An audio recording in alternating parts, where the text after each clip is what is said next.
কখনো কখনো পৃথিবীর কিছু জায়গা শুধু চোখে দেখা যায় না, অনুভব করতে হয়। তেমনি এক জায়গায় আছি যেখানে হাজার বছরের ইতিহাস একে অপরের দিকে তাকিয়ে আছে।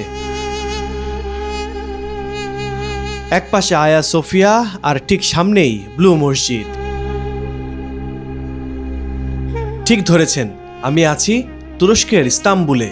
আয়া সোফিয়া দেখার ইচ্ছা ছিল বহুদিনের, কিন্তু এখানে এসে বুঝলাম ক্যামেরা সবকিছু ধারণ করতে পারে না, কিছু অনুভূতি শুধু হৃদয়ে থেকে যায়। চলুন আজ আপনাদের সেই অনুভূতির ভেতর নিয়ে যাই।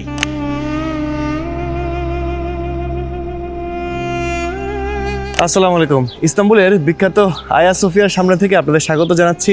আমি আল কাসির। ঘুরতে ঘুরতে অবশেষে আমি চলে এলাম আয়া সোফিয়া দেখতে। এই বিখ্যাত মসজিদটি দেখার জন্য দীর্ঘদিন ধরে আমার অপেক্ষা করতে হয়েছে এবং মনে একটা সুপ্ত বাসনা ছিল। তাহলে চলুন আর দেরি না করে এই মসজিদের ভিতরে যাই এবং মসজিদটি নিয়ে কিছু তথ্য আপনাদেরকে জানাই। এটা শুধু একটা ভবন নয়, এটা সময়ের সাক্ষী। প্রায় ১৫০০ বছর ধরে এই স্থাপনা দাঁড়িয়ে আছে। কত সাম্রাজ্য এসেছে আবার চলেও গেছে, কত রাজা, সম্রাট, সুলতান ইতিহাস লিখেছেন, কিন্তু আয়া সোফিয়া আজও মাথা উঁচু করে দাঁড়িয়ে আছে। এই দেয়ালগুলো যেন হাজার বছরের গল্প জমিয়ে রেখেছে। আমি যখন এর দিকে তাকিয়েছিলাম তখন মনে হচ্ছিল মানুষ হিসেবে আমরা কত ক্ষণস্থায়ী। আমাদের দুশ্চিন্তা, ব্যস্ততা, ছোট ছোট অহংকার সবকিছু সময়ের কাছে কত ছোট, কিন্তু মানুষ যদি ভালো কিছু সৃষ্টি করে সেটা শতাব্দীর পর শতাব্দী বেঁচে থাকতে পারে। প্রথম দর্শনে একটু হতাশ হলাম। ঐতিহাসিক এই স্থাপনার সংস্কার কাজ চলছে, তাই পুরো সৌন্দর্য উপভোগ করতে পারলাম না। ঘুরতে ঘুরতে আমি আয়া সোফিয়াতে, এটাকে হাজিয়া সোফিয়া বলে, হায়া সোফিয়াও বলা হয়। এটা একটা গ্র্যান্ড মসজিদ, তুরস্কের বিখ্যাত গ্র্যান্ড মসজিদ এটা, এবং বিখ্যাত টুরিস্ট প্লেসও এটা। বিশ্বের বিভিন্ন জায়গা থেকে প্রচুর পর্যটক এখানে আসেন, এই মসজিদের সৌন্দর্য উপভোগ করেন। চলুন আমরা ভিতরে যাই। আয়া সোফিয়ার জন্য ড্রেস কোড আছে, এই যে দেখেন, বোঝাই যাচ্ছে। ছেলে হলে এই পোশাকটা প্রেফার করে, আর মেয়ে হলে এই ধরনের পোশাকে যদি আপনি আবৃত না হন ভিতরে ঢুকতে পারবেন না। প্রায় ১৫০০ বছরের পুরনো এই স্থাপনাটি প্রথমে ছিল গির্জা, পরে মসজিদ, এরপর জাদুঘর এবং বর্তমানে আবার মসজিদ হিসেবে ব্যবহার হচ্ছে। এর দেয়াল, গম্বুজ ও অলঙ্করণে লুকিয়ে আছে বাইজেন্টাইন এবং অটোম্যান দুই সাম্রাজ্যের ইতিহাস।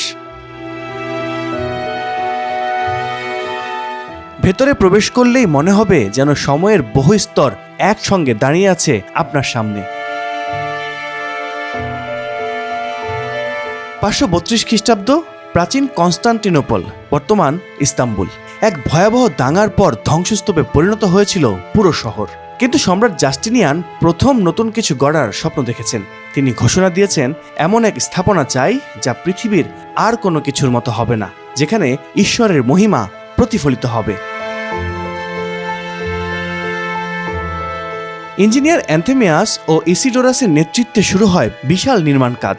মাত্র ৫ বছরে তৈরি হয় এক মহাকাব্যিক স্থাপনা। ৫৩৭ খ্রিস্টাব্দে উদ্বোধন হয় এটির। নাম দেয়া হয় আয়া সোফিয়া। ইস্তাম্বুল তৎকালীন কনস্টান্টিনোপলের হৃদয়ে, তখন এটি ছিল খ্রিস্টানদের প্রথম গির্জা। ১৪৫৩ খ্রিস্টাব্দে এক নতুন যুগের শুরু হয়। অটোম্যান সুলতান দ্বিতীয় মেহমেদের বিজয়ের মাধ্যমে শহর পরিবর্তিত হয়। তিনি ঘোষণা করেন এই স্থাপনা এখন ইসলামের উপাসনালয় হবে। এরপর আয়া সোফিয়া রূপ নেয় মসজিদে। বিশ শতকে এটি রূপ নেয় জাদুঘরে, ভিন্ন ধর্ম ও সংস্কৃতির মিলনের প্রতীক হয়ে ওঠে। গির্জার প্রতিচ্ছবি এখনও মসজিদের বাইরের অংশে উপরের দিকে বিদ্যমান, প্রবেশ পথেই চোখে পড়বে। ২০২০ সালে আবার নতুন সিদ্ধান্ত, আয়া সোফিয়া পুনরায় মসজিদ হিসেবে ব্যবহৃত হতে শুরু করে। ভেতরে ঢোকার পর প্রথম যে অনুভূতিটা হলো সেটা ভাষায় প্রকাশ করা কঠিন। উপরে বিশাল গম্বুজ, সূর্যের আলো জানালা দিয়ে নরমভাবে ভিতরে ঢুকছে। চারপাশে ইতিহাস আর নীরবতার এক অদ্ভুত মিশেল। এখানে দাঁড়িয়ে বুঝতে পারলাম এই জায়গা শুধু স্থাপত্যের জন্য বিখ্যাত নয়, এখানে মানুষের বিশ্বাস, সংস্কৃতি আর সময় সব একসঙ্গে মিশে আছে। একসময় এটি ছিল গির্জা, পরে মসজিদ, আবার জাদুঘর, এখন আবার মসজিদ। একটা ভবনের ভেতর এত ইতিহাস ধারণ করা সত্যি অবিশ্বাস্য। আমি চারপাশে মানুষের মুখ দেখছিলাম, কেউ ছবি তুলছেন, কেউ চুপচাপ বসে আছেন, আবার কেউ প্রার্থনায় মগ্ন। আর আমি ভাবছিলাম পৃথিবীর সবচেয়ে সুন্দর জিনিসগুলোর একটি হলো ভিন্ন মানুষ, ভিন্ন সংস্কৃতি, কিন্তু সবার ভেতরেই শান্তির খোঁজ। হাজার বছরের ইতিহাসে আয়া সোফিয়া শুধু একটি ভবন নয়, একটি সভ্যতার পরিবর্তন, ধর্মীয় রূপান্তর আর মানব ইতিহাসের জীবন্ত সাক্ষী।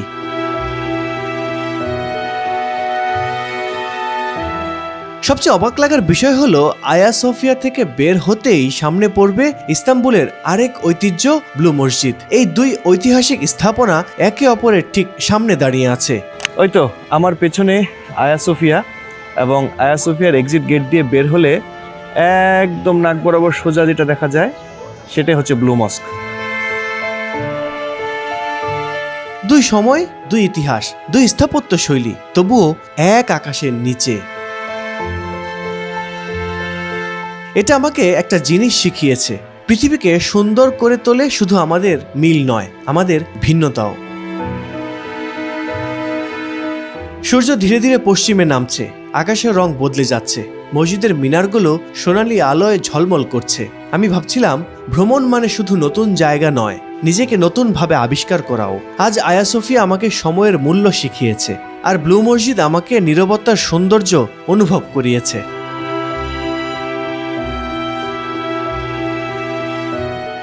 তো এই ছিল আয়া সোফিয়া নিয়ে আমার আজকের ভিডিওতে। কেমন লেগেছে ভিডিওটি জানাবেন কমেন্টস বক্সে, আর নতুন ভিডিও পেতে অবশ্যই চ্যানেলটি সাবস্ক্রাইব করে আমার সাথে থাকার অনুরোধ করছি।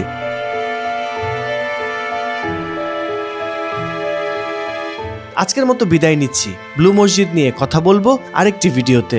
আয়া সোফিয়ার এই ভিডিওটি ভালো লাগলে লাইক করুন, বন্ধুদের সঙ্গে ভিডিওটি শেয়ার করুন, আর এমন আরও অনুভূতির ভ্রমণে আমার সঙ্গে থাকতে চাইলে চ্যানেলটি সাবস্ক্রাইব করতে ভুলবেন না।